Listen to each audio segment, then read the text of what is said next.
ತುಮಕೂರು ಜಿಲ್ಲೆ ಗುಬ್ಬಿ ತಾಲೂಕಿನಾದ್ಯಂತ ಗ್ರಾಮಸ್ಥರ ಆತಂಕಕ್ಕೆ ಕಾರಣವಾಗಿದ್ದ ನರಭಕ್ಷಕ ಚಿರತೆಯನ್ನ ಅರಣ್ಯ ಇಲಾಖೆ ಸೆರೆ ಹಿಡಿಯುವಲ್ಲಿ ಸಫಲವಾಗಿದೆ. ಗುಬ್ಬಿ ತಾಲೂಕಿನ ಅಳಿಲುಘಟ್ಟ ಗ್ರಾಮ ಪಂಚಾಯಿತಿ ವ್ಯಾಪ್ತಿಯಲ್ಲಿ ಕಾಣಿಸಿಕೊಳ್ಳುತ್ತಿದ್ದ ಪರಿಣಾಮ ಗ್ರಾಮಸ್ಥರಲ್ಲಿ ಆತಂಕ ಮನೆ ಮಾಡಿತ್ತು.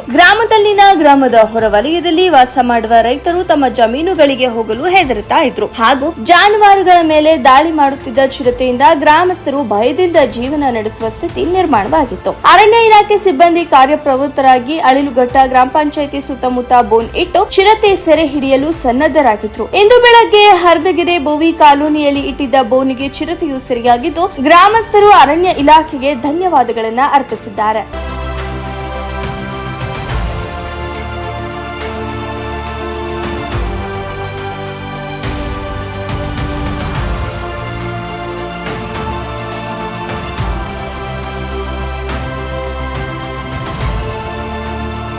ವಲಯ ಅರಣ್ಯ ಸಂರಕ್ಷಣಾಧಿಕಾರಿ ಸತೀಶ್ ಚಂದ್ರ ಅವರ ನೇತೃತ್ವದಲ್ಲಿ ಅರಣ್ಯ ಇಲಾಖೆ ಸಿಬ್ಬಂದಿ ನರಸಿಂಹಮೂರ್ತಿ, ಶಶಿಕುಮಾರ್, ಶಂಕರ್, ಷಣ್ಮುಗ, ಶಿವು, ಸಂತೋಷ್, ಪ್ರಜ್ವಲ್ ರವರು ಕಾರ್ಯಾಚರಣೆಯಲ್ಲಿ ಭಾಗವಹಿಸಿದ್ರು.